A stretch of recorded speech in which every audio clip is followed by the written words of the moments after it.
Hello, everyone. My name is Andrew, and welcome back to Frames of Space.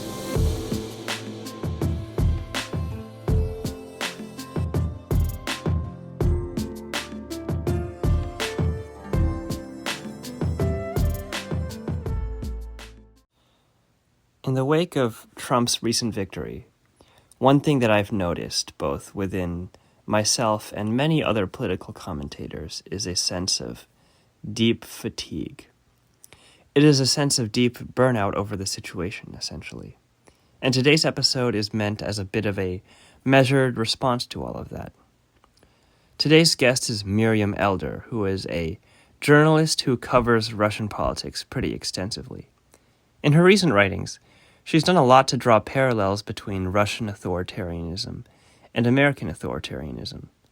One of her main theses coming from all of that, which she mentions here, is that you cannot rely on your memories of the past to determine how bad things will be in the present. However bad autocratic or authoritarian rulers were in the past, when they come back, things are often much, much worse in ways that you were not able to describe with your current vocabulary. And I think that to all of us who do care, it is important to take stock of the things that have happened and be very honest with ourselves about it. And that is what this conversation is for. Hope you enjoy. Miriam Elder, thank you so much for taking the time to come onto this podcast. Thank you for having me. Yeah. So I guess I wanted to get you on because of this one pretty memorable guest piece that you wrote in the New York Times, where you related like Trump's win recently with some of the memories that you have of Vladimir Putin's ascendancy. So could you talk about your memories of the 2012 inauguration of Vladimir Putin, where you were at the time and what you thought at the time? Sure. So I had been in Russia since 2006. And a couple of years after that, Putin stepped aside from being president to prime minister. And there was hope that there was something of a break. He still continued to wield power, excuse me, in the background. But when the election came around for 2012 and he won, quote unquote, this very orchestrated election, there was this feeling among the opposition that a new corner had sort of been turned. So I spent the months leading up to the election and then the inauguration embedding with the liberal opposition in Russia. They had launched this huge protest movement. We really hadn't seen anything like that in Russia for decades. Just tens of thousands of people taking to the streets regularly and calling for their voices to be heard, really calling for democracy. And in a population that was sort of apolitical for a lot of the time, it was really, really striking and inspiring to see. But in Russia is a very different country than the United States in many ways. I think Putin probably would have won even if he hadn't rigged it, but there were widespread reports of vote rigging, of ballot box stuffing, and he wins the election in March 2012, and the inauguration is scheduled for 2 months later. The day before that inauguration, there was a mass protest, as there had been every couple of months leading up to the election. And I was at that protest, and it was the first time the police really, really bared down violently on the protesters. They started beating people. It was the first time you saw bloodied people in the streets. And the next day, when Putin was driving to this inauguration in the grand halls of the Kremlin, the city was just completely empty, and there was this immediate feeling that this moment of hope had been summarily crushed. Like it felt like a lost cause. It felt like, yeah, like they had lost.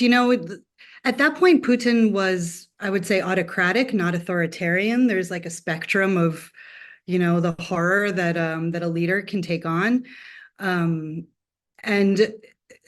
I think the idea was that the protest movement had failed. A lot of people had been arrested. And once he took his place back in the Kremlin, there aren't a lot of levers of power for regular people in Russia to be able to pull. Like there's no real parliament. The justice system doesn't work. So the protest movement was really the last kind of thing that they had in that moment. And it definitely felt like a page had been turned, like it was over. Yeah. So I guess one piece of contrast I want you to draw is like, what would you say have been some of the differences that you've experienced between reporting in Russia and reporting in the US? Oh, it's really like night and day. I mean, the first thing that you have to mention is, and I mean, this applies to reporting, but I think it applies to so many things when you're analyzing Russia versus the US. It's like the history of reporting in this country is just incredibly different than what they have in Russia. This is not just a country that, is living through an authoritarian present and then lived through the Soviet Union. It's all the way back to Tsarist times where there have been tiny moments of democratic breakthrough, but for the most part, the idea of like people having a role in their governance or in public discourse, it just doesn't exist the way that it does in the US. And so when I was there in Russia, shortly after I arrived, one of the most famous journalists, Anna Politkovskaya, was murdered in her building. Other reporters were murdered, beaten. So the environment there was really one of like intentional fear for reporters. And that was definitely more targeted at Russians rather than for foreign correspondents like I was. Um, but there was very much a climate of like, you're doing something wrong and you're not meant to ask questions. Whereas in the United States, I feel like so far it's very much that the role of journalism, it plays an important role in governance and in the way that society plays out. It's like it's both keeping a check on those in power, giving a voice to the people, asking the questions that regular people also want asked. So in that way, it's very different. And here, people are just like not suspicious of you as a reporter. In Yeah. Russia, You you can ask probing questions and they often take it in stride, and it's kind of amazing when you think about it. Yeah. Yes, I often think like, I'll just call people here in the US and nobody ever asks like, how'd you get my number? It's just like, oh, you're a reporter, you're calling, and it's a Yeah. conversation I'm meant to have in Russia, particularly when I would leave Moscow. If I would even just talk to someone in the street, like the first question would be like, so you're an American spy, right? Like, no, that's not what's going on here. Yeah. Yeah, but I guess I do want to like just like for the sake of context, I want to draw a little bit more contrast between the US and Russia. So like what are some examples of checks and balances that the US has within its governance that Russia doesn't have or that you might say Russia could only dream of having? I think the most important thing is a functioning justice system. In Russia, more than 99% of cases that are brought to court end in a guilty verdict. So once you're arrested or charged with something, it is almost certain that you will be found guilty and will be forced to serve a sentence. So it's like people are guilty until they're proven innocent. Is that correct? Sort of, but it's almost even more twisted than that because, yeah, I guess you could put it that way, but it's completely politicized. It's not like the justice system is almost a misnomer for what exists in Russia. It's not a tool to get justice. It's a tool to mete out punishment or to like organize society in the way that you want. So people don't have that most fundamental recourse. Like if you've been mistreated, including by someone involved with government or even just, a neighbor, you have no one backing you up. It's like the most fundamental way of saying that like the state does not exist to make sure that your life is Yeah. secure. The state exists to keep you in check, and to like discourage you from like critiquing the government. Is that Right. accurate? Yeah. Yeah, totally. Yes, I think now that I've drawn that contrast, I want you to like paint more of a picture for me. So like one of the things that you talked about in your piece that you found so interesting is the whole thing about how when it came to Trump winning the 2024 election, it gave you like memories, it gave you flashbacks even of the 2012 inauguration of Vladimir Putin. Could you explain that a little bit? Yeah, I just, in those days following the election, I was just trying to understand all the things that I was feeling, as I think, a lot of us were. And it just struck me that there's something about somebody coming back, that it's not just like the continuity of, oh my God, this person is, 8 years in power, 12 years in power, 16, whatever it is, that there something specific about this idea of returning. And that's when I started calling Russian friends, none of whom live in Russia anymore. Some of them fled or left after Putin came back, and most of them fled after the full-scale invasion of Ukraine in February 2022. So they're living in London and Berlin, some in the US. And I was just trying to understand, like, what did you guys think when Putin came back? And the person that I mean, I got a lot from all of them, but there's this guy Ilya Krasilchik, and he lives in Berlin now, and he was saying that when Putin came back, we just kind of thought it would be more of the same, and we didn't understand that it was the beginning of a new stage. And he was just explaining that you can't rely on your memories of the past and think like that's as bad as it could have gotten. Like Uh, there's like I still remember the title of this one Dispatch podcast episode that's still in my mind. Like there's no such thing as rock bottom, essentially. Totally, totally. Like he was citing the slogan for this Russian news outlet called Media Zona. I'm going to get the slogan wrong, but it's something like, yeah, tomorrow will be worse. It can always get worse. Um, so that's that's what he was saying, and I was trying to get, I guess, also maybe some inspiration from them, because I was there in 2012, and the conversations that I was having with people in Russia then reminded me so much of the conversations I was having with, normie, non-journalist friends here in America in the days after the election here. And so many people were like, I'm going to tune out the news. I'm going to care about like my kid. I've wanted to do this kitchen renovation for so long. And Yeah, like that's what what's the point of all this? Like why did I waste so much of my life on something that was a lost cause? Exactly. And also like I think there was something like self-protective about it too, which is understandable, which is like we have God knows how much time on this planet. I want to spend it doing like meaningful things that make me happy, and politics certainly is not going to be the thing that makes me happy for the next few years. But it was then this feeling of guilt that I remembered hearing from a lot of Russian friends with the full-scale invasion of Ukraine, where they were like, well, that tuning out didn't get us anywhere good. And they really were flooded with guilt in that time, in addition to fear and all the other things. Yeah. How would you talk to like how do you remember yourself trying to engage with the people like the Russian friends that you had that were filled with guilt? How did you talk to them and like what lessons could we draw from that in terms of how we should act nowadays? Yeah, it's well, when I was talking to them during the full scale invasion, I don't know that anybody has like specific answers on what they could have done inside Russia, which was an already an autocratic system about to become authoritarian. But they all just wish that they had maybe brought more people along in the fight, and just continued to fight Putin more. I think there was just such like a sense of shock when the full scale invasion came. I think they knew, Russia was sort of like stagnating in its repression and its horror, and it would be terrible for a lot of people. But you can get used to the rhythm of anything in its own weird way. And when the full scale invasion came, and suddenly, Russians started feeling like complicit in things that were, killing thousands and thousands of people. I don't know. It was just very striking. I don't know that anyone had like the perfect answer of what more could we have done, but checking out certainly filled them with like personal guilt in a way that was striking. Yeah. So I guess that brings us to this one term that you use in your piece that I think it would be important to contextualize and define.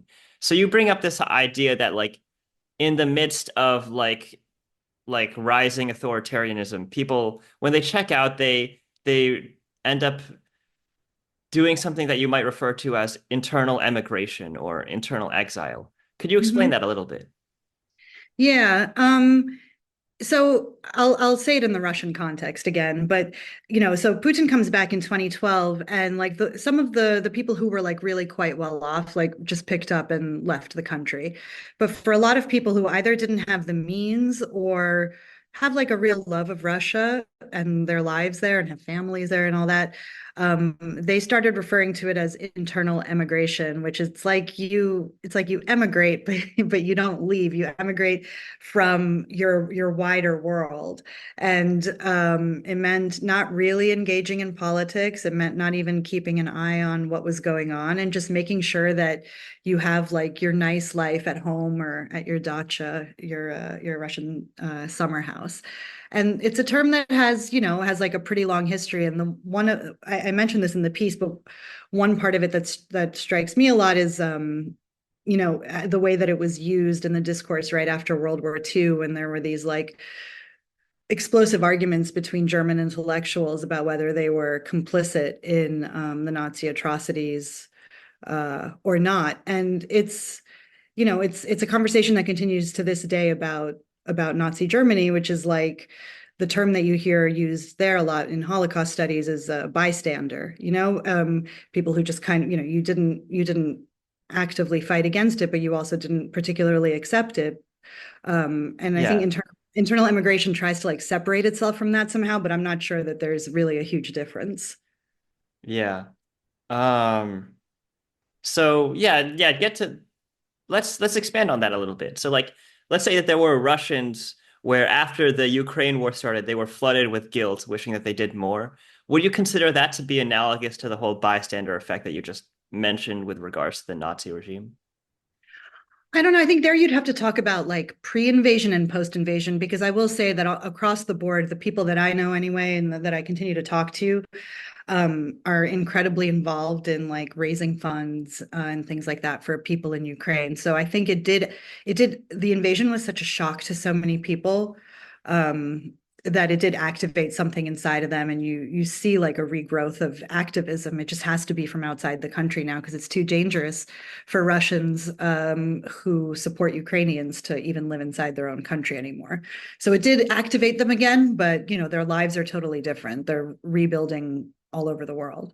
So like they've sacrificed their personal internal emigration through emigrating physically, but it brought them back into being like these political creatures, I guess, if that makes sense. Yeah. Um, then yeah, that does remind me of something that you wrote in your piece that I want to get into a little bit. So I'm just going to quote you right now. Quote, typically it's only people in a privileged position who can afford internal emigration. Could you explain that quote a little bit? Yeah. I think the most vulnerable people in society who tend to be targeted by authoritarians or aspiring authoritarians simply don't have the luxury. The way I think about it in a US context is like migrants obviously will not have a chance to check out because by his own words, Trump is going to launch some sort of mass deportation effort targeting them.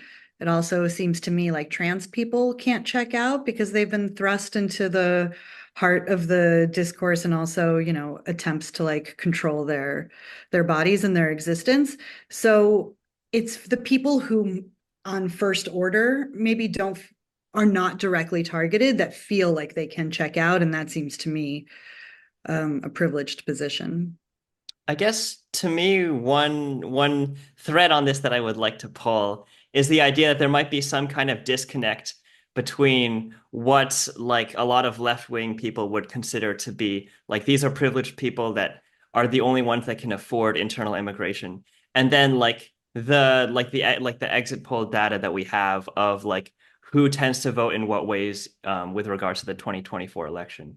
So like for example, how would you interpret the finding from some exit polls that like in general lower income like American citizens were a lot more willing to vote for Republicans than Democrats? Republicans and Democrats, or Trump and Harris? Okay, fine. Trump and Harris, because like, yeah, this goes into the whole like weird thing about like voter turnout and issue salience and like who's voting down the ballot and who's voting just for the presidential candidate. Okay, let's just say Trump and instead of Harris for now. Okay. I Yeah. mean, I think I think Trump one of his talents as a political figure is being able to go out there with this message that can promise all things to all people. And I'm sure you've, been reading or listening to or watching all the interviews in the weeks since the election of people who like are expecting loved ones or family members to be targeted with like, deportation orders and voted for him anyway. I think it's like it's this weird promise of the American dream of like imagining exclusion from some of the terrible things that he's promising. You also have, for example, you know, all the who wrote the letter from like Dearborn, Michigan, shocked at some of his appointments when it comes to the Middle East, saying like, well, he promised us peace. That's what people wanted to hear. Anyone who analyzes Trump could see immediately this is not somebody who was going to come into office and be like a super pro-Palestinian president. He has nothing like that in his history. So I think people like project their hopes onto him, and he fosters that ability. Um, so in a sense, it's like I don't know. I don't think it's uncommon for people to vote against their interests. When it comes to abortion, for example, and you have so many women, who voted for Trump, but also believe strongly in reproductive rights. To me, that's like this weird version of the American dream, where like you can buy yourself out of consequences. And that's something that Trump also promises. Like, I will improve your economic situation so well that you can buy yourself out of the consequences of this or that state abortion ban. I don't know. I think he just he wasn't out there promising like detailed policy plans, right? Yeah, okay. I want to let's expand on this a little bit further. Would you say that so like the 2024 election, would you say that minorities who voted for Trump, whether it be like Latino voters or Asian voters or to a lesser extent Black voters, who in the past were a lot more attuned to like being solidly Democrat, in this election they voted for Trump within greater margins? Do you think that occurred because those minorities were voting against their own interests? Not necessarily. No. I mean, not and certainly not consciously. I think Trump had, he had a message of like I think he looks at the world and he acknowledges a plain truth, which is things are changing incredibly fast, and that is scary. And you probably don't know your place in the world or certainly in the country right now. I'm going to fix that for you by taking us back to when it was better. And that's like a very simple message that works and that, a lot of people tune into. And I think, for me, the problem with the Democrats or with the Harris campaign in like the short time that she had to develop any sort of message was not having a message that acknowledged what a crazy time we're living through, and instead just kind of promised more of the same. So I wouldn't say it's like people are going in actively voting against their interests. I understand why his message resonated. Yeah. Um, yeah, there's another thing that I wanted to mention. So you earlier in this interview you brought up this one Russian. I'm sorry, I'm gonna butcher the name pronounced. Is it like Ilya Krasilchik? How do Yeah, you pronounce Krasilchik. Ilya Krasilchik? Is that how you pronounce it? Yes, Yeah. perfect. Yeah, so he wrote a piece in the New York Times like that was talking about the whole Russia-Ukraine thing. And then you reread it as a result of like Trump's election win because you found it kind of fascinating and honestly kind of prescient. So could you explain Ilya? It's pronounced Ilya Krasilchik, right? Could you first Krasilchik. yeah, Krasilchik. Okay, can you pronounce Ilya? Sorry, could you explain Ilya Krasilchik's thesis that Russians had become too individualistic in the lead up to their invasion of Ukraine? Yeah, and that's something I think like there is some similarities with America, which is what I was thinking about with writing my piece. But again, they experienced this like this time of just immense hope in Russia between like December 2011 and March 2012, let's say, where you just had political activation across Moscow, other cities around Russia. And when it all came to this like very sudden and fairly violent end, that's when all these people started turning inward, internally emigrating, internal exile, what have you. And I think, the reason that Russia is so individualistic is quite different than the reason America is. In Russia, like you had both in Tsarist times and much more in Soviet times, like you had a secret police that ruled things, that really fostered suspicion of neighbors, like anyone could inform on you. All You right, would learn. so really dumb question. Would you consider it like analogous to like 1984? Yeah. Where just everybody is being spied on, kids are being told in school, like you can't really fully trust your parents. If they ever say something against Stalin or whatever, tell us immediately. Um, and so it became a society where people are really suspicious of one another for the most part. But yeah, that part really resonated with me because I think America has a real individualistic streak for really different reasons. It's kind of like more for the American dream of like, if you can figure out the capitalist system and make it work for you, you're golden. You can really, really succeed. And I think, the Trump slash Elon like image is, something that also like it resonated with a lot of people. People want that life, make it so much money that you can really do whatever you want. And my sense is like that community is incredibly important, be it your neighborhood, your religious institution, what have you. So I started getting worried, especially it's interesting that you pull out his thoughts on individualism because that's exactly what resonated with me. Because I could see that happening here, everyone just folding into their own little private lives. Yeah. What do you think? So, like, do you believe that America was too individualistic and that sense of individualism may have been like a leading cause of Trump's victory?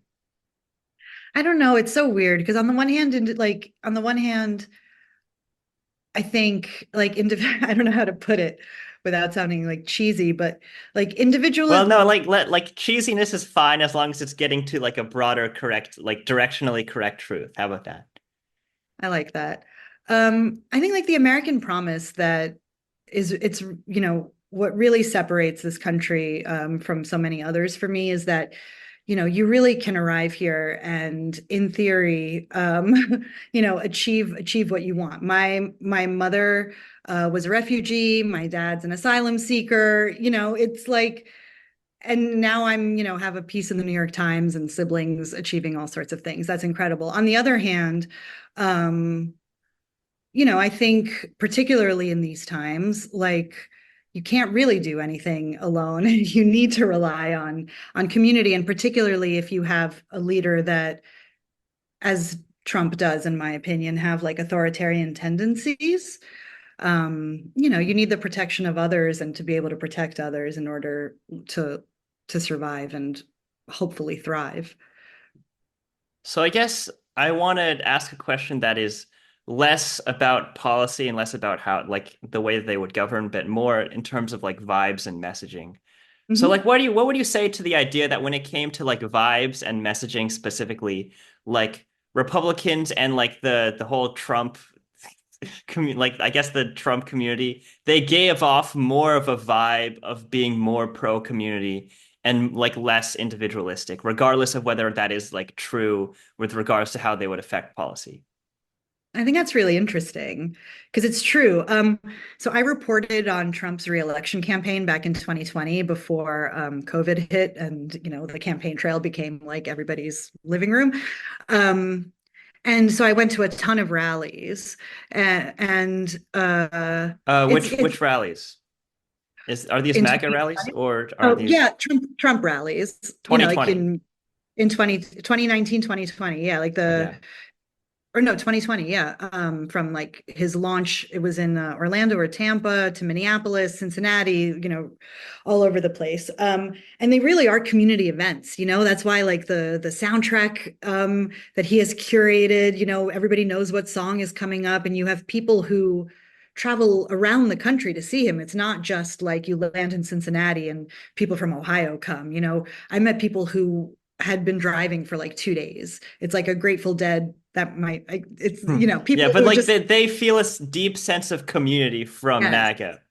yes. And then more so online, probably, right? Like Yeah. these online communities that they find, which you get from MAGA or from, like RFK Jr. also comes out of like a very strong online community. I think that's a really interesting point. But I wonder, like, do they rely on those people, or is it more like wanting to feel accepted, But I don't know. I think Yeah. that's a fascinating point, actually. Maybe those are two sides of the same coin to like channel that like maybe we should keep acting cheesy if it helps us be more directionally accurate.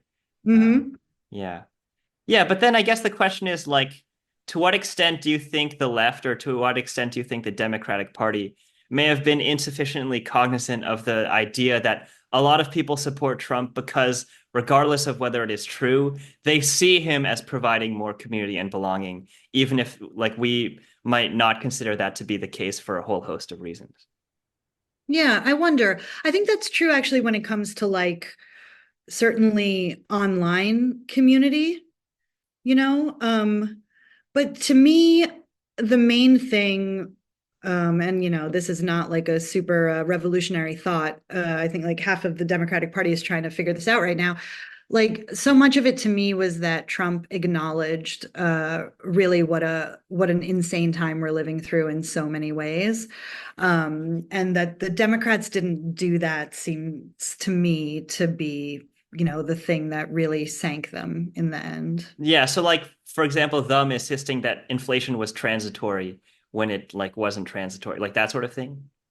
Yeah, or not even that it was transitory. That actually like would drive me crazy, right? Like when Democrats would come out and be like, the inflation rate has evened out, everything's fine. And then I'm sitting here and knowing that like I'm still not used to the fact that I am paying this much more for groceries and this much more for all my bills and my streaming services or whatever.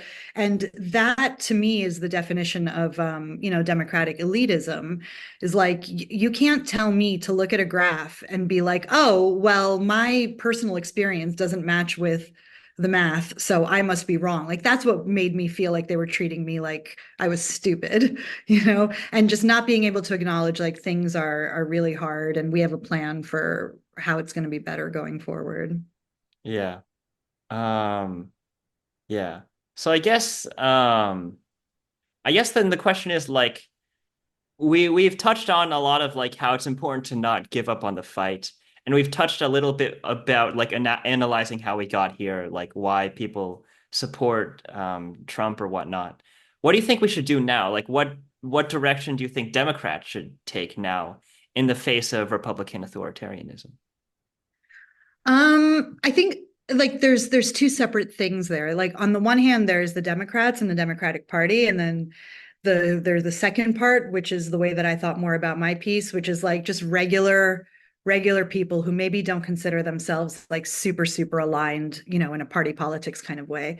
But in terms of the Democrats, I think they need to unite around like a very big vision of the future. I wrote another piece, not for the New York Times, but for Vanity Fair, a couple of days ago, that was about how some Democrats are wavering on trans rights, and how I think it's a party that should stand up for like the most vulnerable members of society, and that is like a clear contrast to draw with Trump. And also like there's very practical things to do on that front. And for me it's been nerve-wracking and jarring to see so many Democrats treat trans rights as like an intellectual issue rather than a case of like the civil and human rights of actual people who live in this country. So that's on the Democrat side. On like the regular people side, that's the one that I continue to kind of think of all the time, because I'm not trying to say like everybody needs to be out in the streets all the time and living politics from morning to night, but I do think it's about figuring out like what your place is to contribute to like community and society in this country, because part of what authoritarians or aspiring authoritarians want to do is really make you feel like you have no role in the way society is going. They want you to feel politically powerless, and checking out only helps them do that. Yeah. I guess I want to ask you about something that I think is kind of interesting. So I touched on something a little bit earlier about how like a lot of like prominent like voting blocks that traditionally have voted Democrat, including like certain minority groups, like voted a little bit more Republican this time around. So what do you think? So like what do you think of the theory that part of the reason why they voted more Republican was because of like the increased salience of trans issues? What would you say to that theory? Yeah, I don't know. I don't buy that theory for a host of reasons. Like I'm sure you've seen the ad that the Republicans spent like absurd amounts of money on, or Trump spent absurd amounts of money on, she's for them, or he's for you, she's for they, them. Yeah, so like I could be wrong, but I believe the data suggested that the people who looked at that ad ended up like supporting Democrats less as a result. Um, But it's interesting, like there's so many ways to interpret that ad, right? Like I do think, there that trans rights has become like a signal to some people, but also the way that I read that ad was very much like he's for you, she's for other people. Like she cares about, it's not trans people as people, it's more like she's going to go care about like lofty issues, and he's going to be here looking out for the price of your eggs. So I don't know, I think it's like I think there's a way for Democrats to, they're so scared of talking about trans rights in particular. And I think if they actually came out with some kind of a strong unified message, like what do people want from their politicians? They don't want you to be like a politician who's lying and changing their mind every 5 seconds. They want someone who has beliefs. And I think the fact that Kamala Harris was like extremely reluctant to talk about trans rights, to talk about identity in general, might be the thing, might be the thing that actually hurt her. There's this idea that that the Democrats ran too much on identity politics. There was, from the Democrat side, that's not where the identity politics was coming from in this race. do you believe that Democrats need to increase the salience of trans issues in order to appeal to a broader electorate? No, the way that I think about it is really not in terms of electoral issues. I see this as like a very, very small, very vulnerable population. And when I say population, I mean human beings who are existing already in a really tough situation. And then to be the target of attacks by Republican legislators and potentially, by the Republican that's going to be in the White House in a few weeks.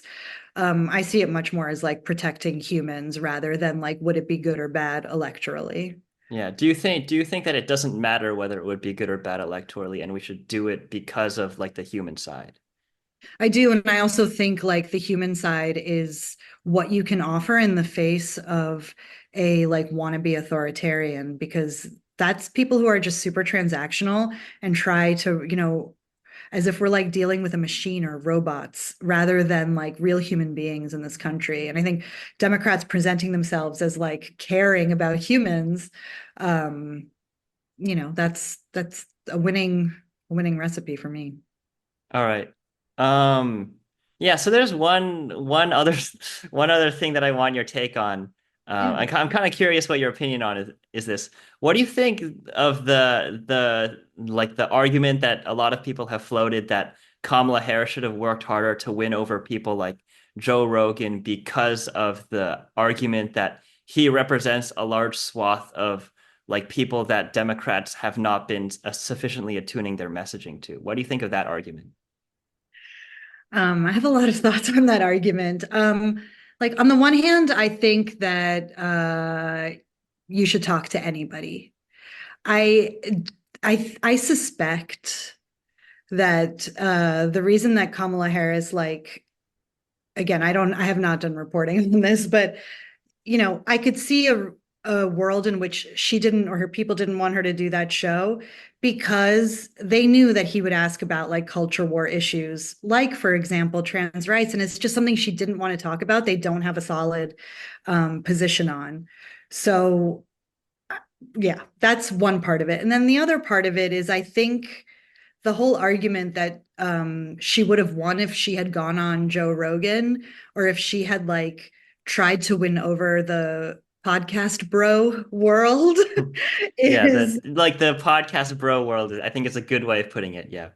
yeah, but I mean that's just a real fantasy, you know. It's that's a world that I don't think would have been like ready to suddenly elevate her. You know, the values of that world are very clear. I don't know. But then you talk to everybody as long as you Yeah. have your convictions and you can back up whatever you want to say. Yeah, but then I guess the question is like, do you believe that the people that are part of the podcast bro world, do you think that they're a lost cause? No, nobody's a lost cause. I mean, look at Joe Rogan, right? He went from Bernie to to Trump.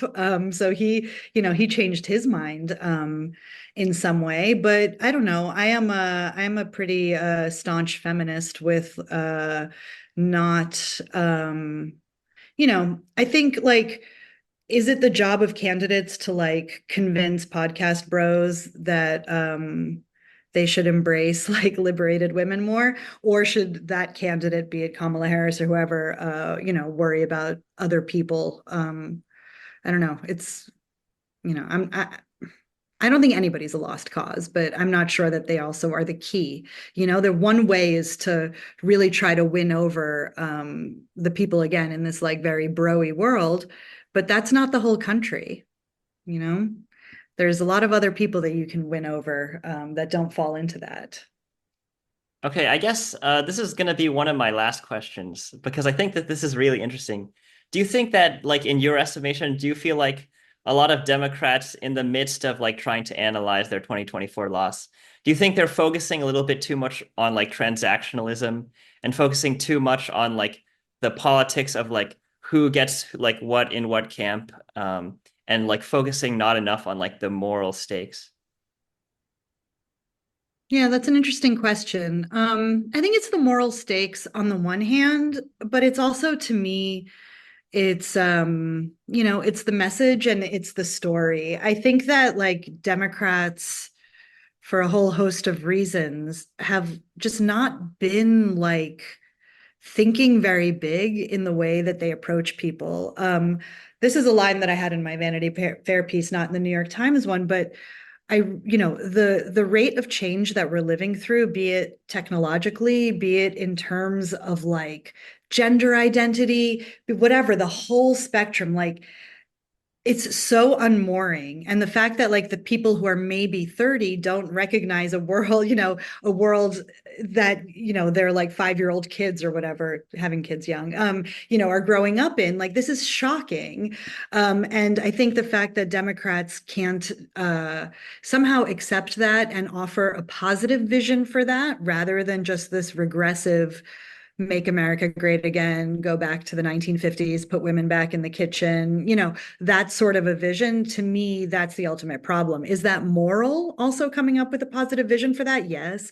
But for me, you know, there is also a cynical way that you should get behind that, which is, I think it would be an electoral driver. You have to offer an image of what people are voting for. Donald Trump did that, even though it was backwards looking. And I don't think the Democrats have been doing that, you know, for a host of reasons. COVID was disruptive. Trump is a once in a generation sort of thing that you're dealing with, but it's the only way forward, in my opinion.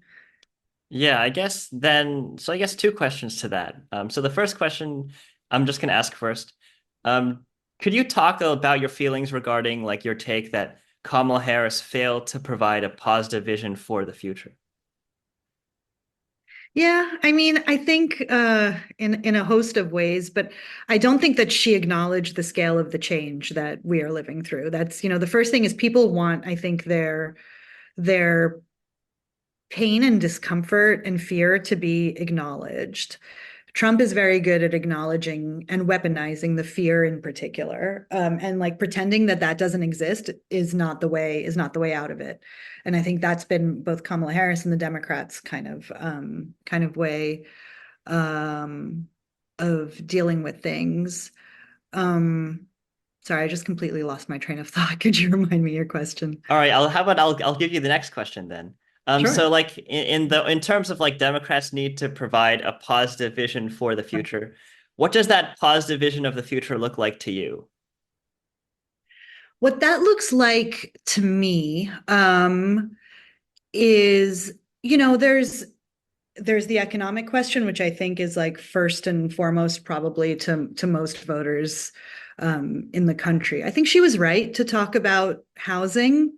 I think that the message on inflation and just the huge price jump that so many of us are still adjusting to was probably not ideal, but she was in a really tough position there because she's tied to an administration that has been managing this crisis for the past few years. So it's not like she could throw her boss under the bus and be like, I'm going to do everything completely differently. She was a bit hemmed in by that. But I'm sorry to keep on bringing up gender, but I guess it's one of my areas of interest. But I think if we're going back to trans rights or LGBTQ rights in general, it's saying I understand that things are changing really quickly, and this feels so different than how you grew up, and you probably don't quite understand it. But here's how we're going to get to a place of full rights for everybody together. It's just the acknowledging is half the issue in my mind. Miriam Elder, thank you so much for taking the time to come onto this podcast. Thanks for having me, Andrew.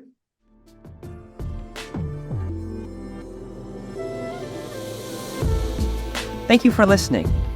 If you enjoyed this episode and would like to hear more, make sure to follow this podcast on Spotify, Apple Podcasts, or anywhere else that you get your podcasts from. Until next time, goodbye.